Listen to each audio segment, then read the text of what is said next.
আলহামদুলিল্লাহ নাহমাদুহু তাআলা ওয়া নুসাল্লি আলা রাসূলিহিল কারীম আম্মা বা'দ ইন্না আউলিয়া আল্লাহি লা খাউফুন আলাইহিম ওয়া লা হুম ইয়াহজানুন সাদাকাল্লাহুল আযীম।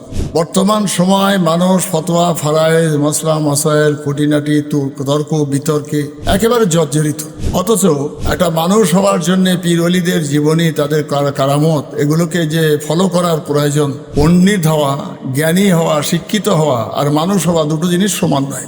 সেই জন্যে এই আউলিয়াদের কথা বারবার মনে পড়ছে যে হযরত গাউসে কায়সার রহমাতুল্লাহ আলাইহি কলবুল ঈমান কিতাবে লেখা যে ইনি এমন এত বড় বুজুর্গ, একদিন একটা গাধার উপরে সওয়ার হয়ে গেছেন জঙ্গলে, দুটো কাঠকোড়ালি কেটে বিক্রি করবেন সংসার চালার জন্যে। তো হুজুর যখন গেলেন, তো যাওয়ার পরে গাধাটা বেঁধে রেখে কাঠকুটারি করে পুড়োচ্ছেন, ভাঙছেন ডালপালা। এমন সময় একটা হিংস্র বাঘ এসে গাধাটাকে বেশ ক্ষতবিক্ষত করে ফেলবে। হুজুর তাড়াতাড়ি করে নামলেন, নামার পরে বলছেন এই দাঁড়া। তো বাঘটা দাঁড়িয়ে গেল। দাঁড়িয়ে যাওয়ার পরে সমস্ত কাঠগুলো বোঝা বেঁধে বলছেন যে তুই যে আমার এই সওয়ারিকে ক্ষতি করলি, এখন কাঠটা কে বয়ে নিয়ে যাবে বল। বাঘটা মাথা হ্যাট করে বসে পড়লো। হুজুর বাঘের পিঠে কাঠটা তুলে দিলেন এবং গাধাকে নিয়ে হাতের রশিটা ধরে টুকটুক করে বাড়ির দিকে এগোচ্ছেন। তো হুজুরে খুব ক্ষুধার্ত, বাঘকে বললেন দাঁড়া। গাধাটা ছেড়ে দিয়ে সেখানে ছেড়ে দিলেন। একটা কাঁটা বনের ভিতর দিয়ে যেতে যেতে হুজুর ক্ষুধার্ত অবস্থায় সেই কাঁটা গাছে হাত বাড়ালেন এবং তার থেকে পাকা খেজুর আসে। হুজুর দুটো খেজুর খেলেন।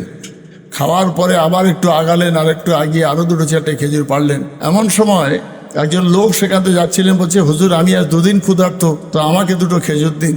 তো বলছে তুমি তুলে খাও। তাহলে খেজুর কোথায়? তো কাঁটা বন। তো বলছে তুমি তুলে খাও। তো ছেলেটা যখন, সেই মানুষটা যখন খেজুর খাওয়ার জন্য হাতটা বাড়ালো, তো দেখছেন যে তাতে খেজুর নেই, শুধু কাঁটা। তো বলছেন বাবা, তোমার এই যে কাঁটা বনে খেজুর না হওয়ার জন্যে কারণ তোমার ইমানের ঘাটতি। তো বলছেন হযরত তার মানে আমি বুঝতে পারলাম না। তা তুমি কি পাপ করো সেটা নিজে ভেবে তওবা করো, দেখবে তুমি হাত বাড়ালেই খেজুর পাবে। লোকটা বলছেন হুজুর আমার কাজ হলো এই জঙ্গলে আমি ঘুরি, রাস্তার ধারে ধারে আমি লুকিয়ে টুয়ে ঝোপে ঝাড়ে থাকি। মানুষ যখন এখান থেকে ব্যবসায়ী লোকেরা যায়, তাদেরকে আমি কখনো জানে মেরে দিয়েছি, আবার কখনো ছেড়ে দিয়েছি, তার মালটা টাকা পয়সা ছিনতাই করে নিয়েছি। এটাই ছিল আমার কাজ। তো হুজুর বলছেন এটার থেকে তওবা করো, তোমাকে ছিনতাই করতে হবে না, তোমাকে কাউকে মারতে হবে না, তোমাকে আল্লাহ খাওয়াবে, তুমি কাঁটা বন থেকেই খেজুর পাবে। বলবার পরে ওখানে দাঁড়িয়ে তওবা পড়লেন, হুজুর পড়ালেন। তওবা পড়াবার পর সেই মানুষটা বিসমিল্লাহ বলে যখন ওই কাঁটা বনের ভিতরেই হাতটা বাড়িয়ে দিলেন, আল্লাহ সেই গাছ থেকেই তার খেজুর দিলেন। খেজুর খেলেন। খাওয়ার পরে সেই দস্যু লোকটা আল্লাহ শুকরিয়া আদায় করে আলহামদুলিল্লাহ সুম্মা আলহামদুলিল্লাহ বলে হুজুরের কাছে জানতে চাইলেন, হুজুর মানুষ যখন এরকম মানুষ হয়ে যায়, আল্লাহ যখন তার খাওয়ার সুব্যবস্থা করে দেয়, তাহলে মানুষ এই কাজগুলো করে কেন? তো হুজুর বললেন বাবা এই কাজগুলো এই জন্যই করে, শয়তান ইবলিসের কাজ তাকে মানুষ হতে দেবে না, সেই জন্যই তার দিয়ে সব কাজ করায়। তাহলে হুজুর সেটা বুঝলাম, আমার ক্ষেত্রে না এটা হলো। কিন্তু আপনি এত বড় একজন আল্লাহর ওলি মানুষ, আপনি যখন গাছে কাঁটা বনে হাত দিয়ে খেজুর খাচ্ছেন, তাহলে আপনি কেন কাঠ কুড়োচ্ছেন, বাজারে নিয়ে বিক্রি করছেন? তাহলে আপনি এগুলো করেন কেন? তাহলে বাবা এটা সর্বত্র নয়, এটা তো কারামত বলে, এটা অলৌকিক ঘটনা। এগুলো মহান আল্লাহ আমাদের দিয়ে এই জন্যে করায়। আমার মতো বহু মানুষ আছেন পৃথিবীতে। তুমি জানো না যে দরিয়ার পানির থেকে এক ফোঁটা পানি যেমন মূল্যবিহীন, তো আমার এই এলেম বা আমার এই আমলটা, আমার এই কারামতটা এরকম এক ফোঁটা পানির সমান। আমার থেকে অনেক বড় বড় বুজুর্গ আল্লাহওয়ালা মানুষ আছেন, কিন্তু তাদের প্রত্যেককেই কর্ম করে খেতে হবে, এটাই হলো হিসাব। কারামত দেখানো হয় এই জন্যে বিশেষ কারণে, যে তোমার মতন একজন অমানুষকে মানুষ তৈরি করা। তুমি এটা দেখে নিজেকে তওবা করে, মানে তওবার বাংলা মানে হলো চিরতরে অন্যায় স্বীকার করা।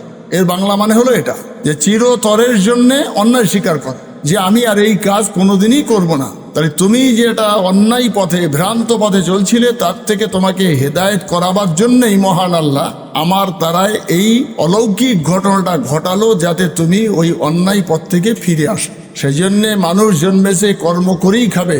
মহান আল্লাহ কোরআনে বলেছেন ফাইজা কুদিয়াতি সলাতু ফান্তাশিরু ফিল আরদ। আল্লাহ কোরআনে বলেছেন যে তোমরা নামাজ পড়ে তার কর্মের জন্য বেরিয়ে পড়ো। আল্লাহ নিজে তার কোরআনে কথা বলেছেন যে তোমরা কর্ম করেই খাও, আমি আল্লাহ তোমাদের কর্মের মধ্যে বরকত রেখেছি। তাই সবসময় কারামত হবে, সবসময় মোজেজা হবে, সবসময় রসুল্লাহ আঙুল তুলে দেবেন আর দুটুকরো হয়ে যাবে চাঁদ, এটা নয়। তাহলে মোজেজা এবং কারামত বিশেষ কারণে ঘটানো হয়। অ্যাকচুয়ালি একটা মানুষের কর্ম হলো, কাজ হলো দুনিয়াদারি করা, সংসার করা, বিবি বাচ্চা নিয়ে সঠিক পথে চলা। সেই জন্যে মহান আল্লাহ তার পাক কালামুল্লাহ শরীফের মধ্যে বলেছেন যে বান্দা তোমরা হালাল উপায়ে অর্জন করো।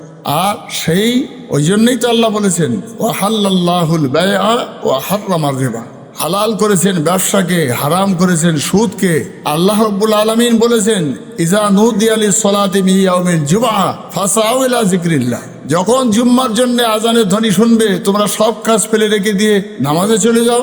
ওয়াজারুল বাই, বেচা কেনা সব বন্ধ রেখে।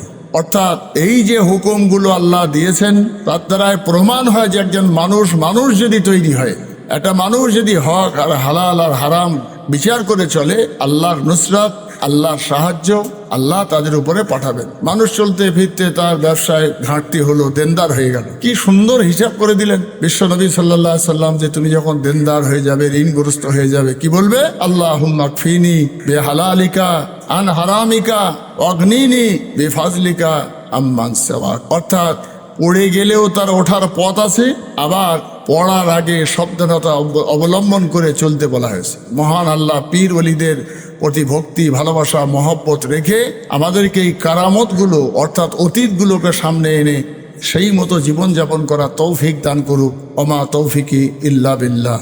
আসসালামু আলাইকুম ওয়া রাহমাতুল্লাহ।